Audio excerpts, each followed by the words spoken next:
Welcome everyone to We Do Ad Reviews. She can't get right. So the story leads on with Harry and Andy. So we're gonna review Love After Lockup, season 4, episode 5, which is Get Right or Get Left. So make sure that you like this video, share this video, and subscribe to our YouTube channel. Yep. And we want to just thank everybody who has subscribed so far. Thank you so much. And me personally, I like the comments. I do. He do. I really do. He like for me to read him the comments. So y'all keep responding. Keep the comments coming. Yeah. So on this episode of Love After Lockup, we're going to start off with the first couple, Andy and Harry. So, we open up with Andy driving to the psychic house, and Harry, he isn't receptive to the psychic at all, whatever. And so Harry just know what's going on. Mm-hmm. Harry just peeping what's going on. Mm-hmm. You got real psychics, and you got them pretendos. Yeah. And Harry saying, "Hold up now, I already gave you that. So how you gonna get back?" so the psychic gave Harry a reading. She started off, she said, well, she asked Andy, have they ever had a reading? And Andy basically told her that, yeah, I've had readings before, but he hasn't. And Harry kind of had facial expressions, and the lady was like, yeah, I could tell that you have some anxiety or something. And Harry was like, she just told you that. Or whatever, so one day, and when she had already said one time before that. Go ahead, man. Where you going? I'm just gonna open the door and let it win. Okay. I don't like the shine on camera. I don't like the shine on camera. So, Andy asks, do the psychics see them headed to marriage or whatever? And she said, with effort from both of you, which I was just like, that's in it. But Harry, I'm down with it, but not right now. I'm not in no rush, though. You know what I'm saying? That's not like Harry screaming. He ain't in no rush. Andy, I'm trying to lock you in, though. And put the key in the safe and throw it away and shit. But I think that's because he was talking about marriage when he was in the jail in the half. But in all actuality, you got to understand, people in jail, man, and who don't even thought even cross their mind that people in jail gonna basically tell you anything. They're gonna say a lot of things that when they get out, they're gonna feel a little different about once they get out in the streets. I don't care what role you play, if you the one that's listening or you the one that's telling it. You know what I'm saying? Well, I don't think you should. You don't have to sell a person a dream. You can gotta sell a person a dream, but if you dealing with inmates and you met them in jail like most of these people on here, you gotta But you still don't have to sell a person a dream. You can simply say, you don't have to say, oh, baby, when I get out, I'm going to marry you. Because that woman is expecting you to marry her when you get out. Instead, say, we're going to be together. And I understand that. And I understand everything you said. That woman expected because you done told her that. Exactly. But now, we've been watching these shows, doing these reviews. Out of how many of them folks actually doing it? None of them. Right. Every one of them reneging on what they said. Every one of them. Point. So you think that's a pattern? You would observe that as a pattern. That's just manipulation. So surely the thought gonna cross your mind. This mother might be lying to me when they get out there. But this is the thing for Andy. It's not a pattern because this is her first relationship with someone that she met in jail. Mm-hmm. So you're looking at it as on maybe she'll feel better about general basis, but. But you don't think her and Harry gonna make it? I don't. I'm sorry. I used to be rooting for them, but nope, I don't think they're gonna make it no more. Why you don't think they're gonna make it? Because Harry really want to say it, but he just don't want to say it on camera. And I look in the man, I feel his energy. You know what I'm saying? I look at him on camera, how he be talking. He be just saying I'm not this and I'm not that, and he steady cheating. He be telling he's overwhelmed. If you don't peep. The producer playing games too in it because a lot of them scenes that they showing is in different places. Because when he was in the psychic's house, his hair wasn't brushed. Yeah, it was messed up. It was fresh braids. Yeah. Noticed that. And when they left the psychic, anyway, so basically, Harry still don't believe in the psychic thing, and she was just basically like Harry said, going off the cues that Andy was giving her. But when he left out, somebody called his phone. It was a girl. Or whatever. And then we open up with Harry checking Andy's oil, and he's telling Andy that he wants to go to his ex-house, his baby mother's house. And I'm sorry. Yeah, I'm listening. Oh my God. The baby mother's house. and to see his daughter. Now, I think Harry's been out of jail for about 5 or 6 days. I would think that your second stop that next day would be your daughter's house. Yeah. You know what I'm saying? But it may be, you know, they had things But going see, on or whatever. he had to gather his A game together stuff. It looked like that baby mama wasn't gone. And Indy, she was concerned about taking Harry over to the baby mother's house because she felt like every woman wants to be with her child's father. I said, Indy's a fool for real. Like, no, that's not the case. Like, every woman don't want to be with her child's father. You know what I'm saying? And so she just basically scared that every that girl father don't want to be with their child mama neither. She was just basically scared that they was gonna rekindle some things. So she was kind of hesitant about Harry going over to his daughter's mother house. But once he did go over to his daughter's mother house, the daughter was beautiful. Harry has a really pretty daughter. Indy and her daughter stayed outside. So she drove Harry over to his baby mama house. They stayed outside. I don't know what's the point of them getting out the car. I guess maybe Harry had been in there for a while. Yeah, baby Coco made me do, you know. But anyway, once we got to Harry's baby mama, I was like, come on, baby mama. I mean, that was the first time I ever seen Harry calm. He wasn't getting rowdy. Off of explanation. I mean, right. I was like, damn, baby mama, Fatima. I'm like, Fatima mustn't play no games with Harry. You remember one night, Fatima. That was her name, Fatima. You know, and she's basically just saying, you know, if Harry's gonna be a father, he needs to step up and be a father, you know. Andy wants to meet Fatima, but Fatima's like, no, not yet. You know what I'm saying? Which I understood. So the next couple we go to, because just, you know, he just means Indy. So it is too soon for Indy to meet the baby, to meet their daughter. You know what I'm saying? At some point, I think for sure, if Fatima and you know what I'm saying, Fatima and Indy do need to meet, because anybody gonna be around your child, you need to know who they are. You want to know who influencing your kids. So at some point, but like not right now. So the next couple we go to is Kevin. One of my favorites. One of your favorites. Because Kevin ain't played everything. Kevin did the Will Smith. Kevin and Tiffany. So we pick up with Kevin at the halfway house, and he had just knocked Kurt out. And Kurt was on that ground a long time. Yeah, Kurt come back through there to help him. But this what tripped me out though. Kevin got in his car. Kevin tickles me like I just want to go away. He said, "Move him out the way." Hey, that's inside that. He wasn't trying to. I ain't lying. Get him out the way. I'm finna go. I don't know what they finna do next. He gave me permission to knock him out, and I did it. And then they want to probably call the police on me. I was just like, damn, Kevin, let them get Kurt out the way. Kevin hopped in that Audi and was backing up. I was like, oh my God. Down there like he's supposed to. Because he know you didn't put in the shit. Look, when Kurt woke up, he asked where he was in. Hey, when Kevin put him to sleep, he said so smart after he put him to sleep. Hey, that was just too funny though. It was, because Kurt acted like he didn't know where he was. You know, the ambulance came, made sure he had no concussion or nothing. He was like, he was okay, but you could tell he wasn't. He was already bruised up. Where his head hit the pavement. Yeah, because his hand, I think his hand behind his back when but look, this what Kevin asked where he was at, and the production said, no, Kevin said, where he at? The production said, he hit you. And they said it like, look at this. No, he ain't, did he? Did he swing on me? Just tell me. Did he say, yes, he said, he hit you and you hit the ground. That's what that woman told him. I was so tickled, but all the time, Tiffany was sitting in the house. Tiffany wasn't there, neither one of them. Tiffany went away. I was like, damn, Tim, you ain't even. Because she went and grabbed her bitch and said, who gonna win? And you see who won? Yeah. And she ain't leave with the loser now. She ain't leave with the loser. I thought that was so messed up. The knockout artist.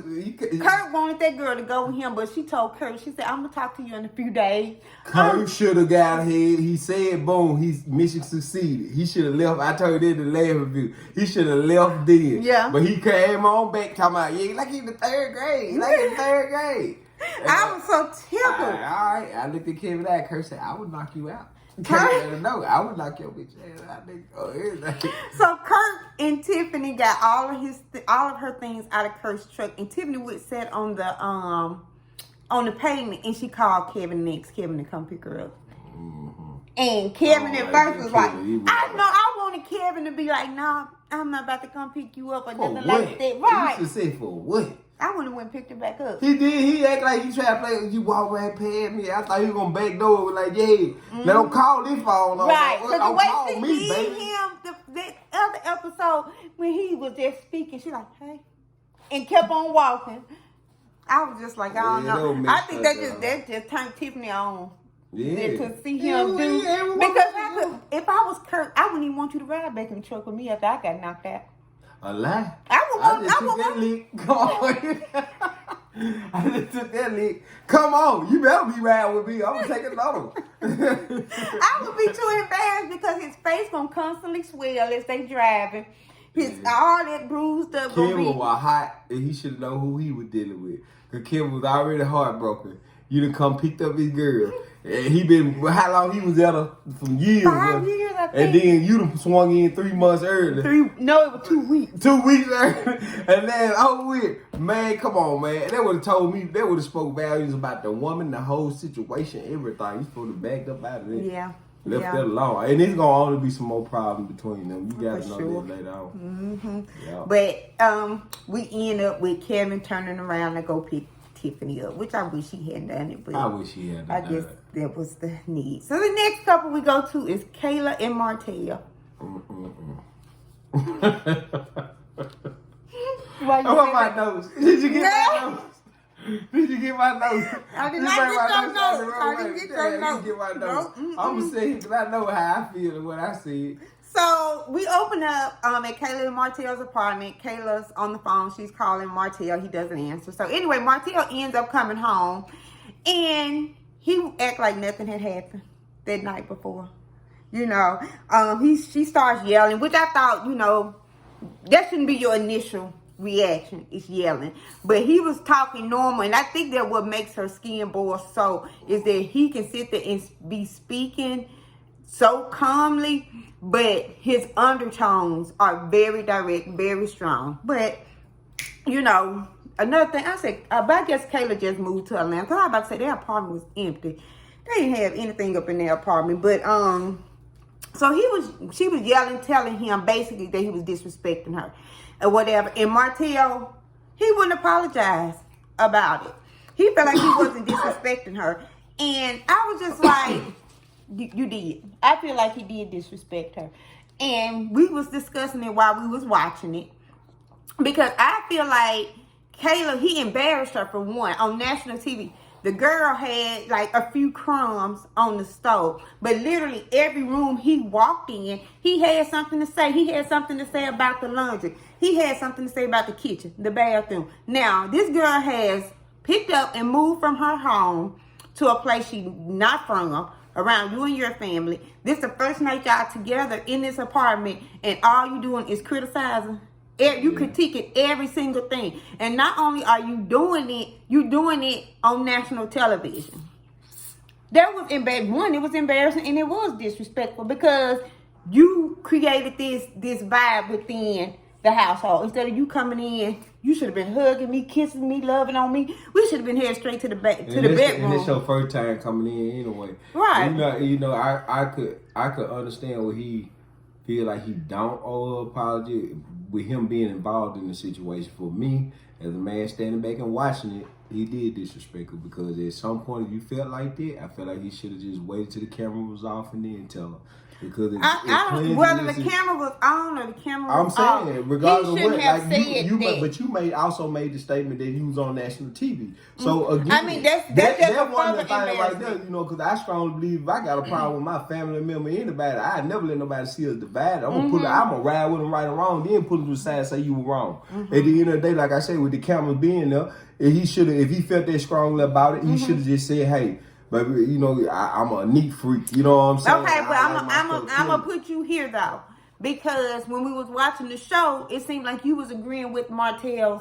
And like I say, and believe it or not, my opinion on it just recently changed by seeing him listening to you, how you came over and talking about it. So when I look at it, you know, not even, thinking about it, me being in a situation, like, I would never come off his dick. If I walked in the house and seen that, I would never say it that. You know what I'm saying? Even if I feel like that, I like, girl, see you been eating good or something, then later on, you know what I'm saying? And they said something about it. You know how I am. I would never just, blast out on national TV like that. And then, and then it's other things, like you say, on my mind. Ain't no way I done came up in here. You got the spot together and stuff. So I'm finna bang you. You know what I'm saying? We finna bang. I ain't thinking about nothing else. So I just didn't like how he came off at all, because one, she's been holding you down for 13 years, like literally for 13 years. Let's not say it just count as she holding him down. That boy had a grin on his face, like he got plenty of people were holding him down. I mean, true. He ain't asking for no money. She said that. But that's not the only way you can hold someone down. Is financially. What I'm saying is, he asked her to be with him and to be down for him, and did she not do it? Yeah, I guess she down did. With it. Now it for 13 years. She was slipping and slide. But I'm not talking about anything sexually. I'm talking about me being there. That might be his whole down perspective, because he ain't asked nobody else to hold him down like that. He don't care what's going on. Listen to my point. She's been there for him for over 13 years while he was locked up, and created a home for him. And when he came out, for him to say he don't feel like he owe her an apology. My thing, like, if you do something to me and I tell you, hey, that hurts my feelings, don't come to me and say, well, I apologize that hurt your feelings. Take accountability for the part that you played that created. Of course, I mean, that's my hurt feelings. A man and a grown man. But people have a tendency to say, well, if that hurt you, I'm sorry that hurt you. Yeah. No, your actions. Yeah. You know what I'm saying? I didn't like the way Martell came off at all. He's very arrogant in his approach with her sometimes. And I can see on the flip side, like she say, let's not forget though, it takes two to be in toxic relationships. Like, but we're not who's to say that relationship toxic. I say it look toxic. I say she, from looking at her, she looked like she'd have been exposed to some toxic relationship. But one, her lack of by her way of interacting with him, her lack of just communication. Yes, the yelling. Okay. Yes, that's very toxic. I mean, we can sing together, but we can't talk together. So at the end of the day, her lack of communication shows she's been exposed to some toxic relationships. Well, I'm not gonna. Okay, I'm gonna say relationship now. I'm not gonna take relationship as just being romantic. Yeah, romantic. It'll be family, motherly, family. Right. And that's when I say relationship. But this is what I say also to this. Sometimes, especially when your emotions are already high, and you just want somebody to hear you, to listen, to understand what you're saying. You be so frustrated because the way Martell was talking to her, it's like he was trying to talk over her. Yeah, but that could be the case, baby. But he was. You just said his demeanor is so calm and humble. He wasn't hollering. I watched the man. I watched the man too, and that's what I'm saying. He wasn't hollering damn time. You can be aggressive in silence. Of course. Okay.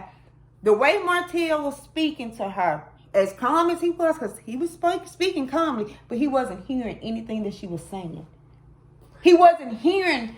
Hey, I understand it's a difference. Do you understand what I'm hearing and listening? And so I don't feel Martell was hearing her, and that's why he couldn't understand why she felt embarrassed, why she felt disrespected, because that's why he didn't apologize for disrespecting her, because I don't feel like I disrespected you. Yeah. Whether you feel like you did or not, I'm telling you, you did. Well, I'm telling Martell, you did disrespect her, bro. And you did. You totally disrespected her. You know what I'm saying? Apologize to her. You love her. You care about her. Apologize to her. But be the bigger man.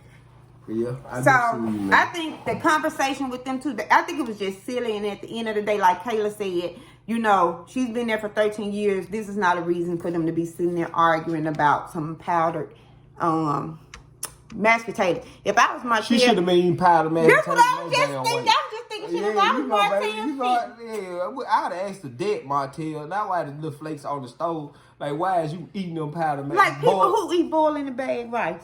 Yeah, I ain't lying.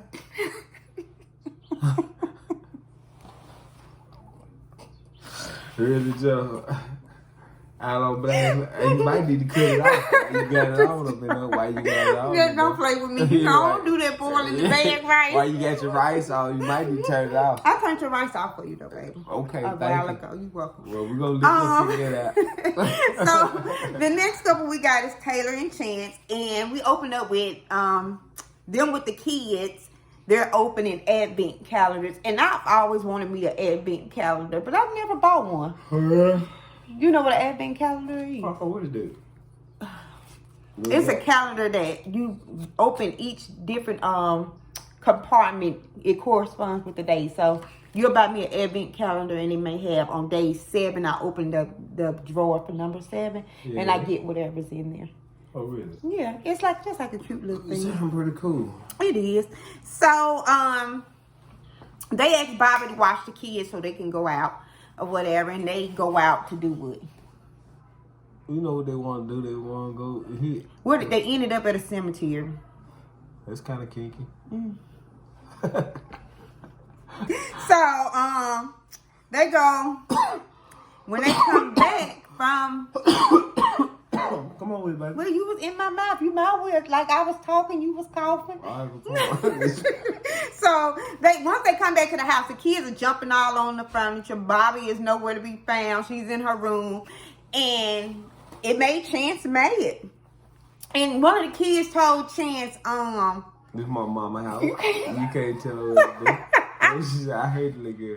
Did you hear? I heard. I was like, I'm aware, so you heard it again. As soon as that kid said that, Taylor should have said something to her. She should have jumped. There's no, I don't care who house it is. And I actually said that, and then Chance said, because that was her place to get in there and say, hold up. Don't you say nothing, that ain't your place, and scraping her little child. Exactly, because now they feel like they can talk to Chance any kind of way. Right. Because guess what? This is my mama house. You know what I'm saying? And I just thought it was crazy. So, of course, it pissed Chance off, which it would have pissed me off, too. And Chance was like, well, I guess I need to buy my own house so I can tell people what to do or whatever. So, Taylor, you know, Chance was mad that Bobby wasn't in there watching the kids because he was just like, if something happens, then it'll be Bobby's fault. You know what I'm saying? Or whatever. Yeah, and she was, you know, them kids was jumping around, but one of them kids old enough to say, hey, you know what I'm saying, sit down. Because one of them kids look like they're about 10, 11 That's years old or whatever. Was that the one? That was the one. The oldest one? Yeah, I thought it was one of the little girls. No, her said that. We don't do what Chance say up in here. Chance don't wear shit but his motherfucking shoes. That pissed Chance out though. And Chance told Taylor, like, you know what I'm saying, you should have said something, which Taylor should have said something, but Taylor, all she did was just end up crying about it. And you know, she a boo girl. She a boo. Yeah. Yeah, she's gonna have to learn how to navigate the relationship between Chance and Bobby. You know what I'm saying? But she too busy trying to please both of them. So the next couple we go to is Lacey and Antoine. Okay. Going down. Hey. I smell something burning. Wait, too. You see you turn some shit out there. I did. I thought I did. I know I turned it off.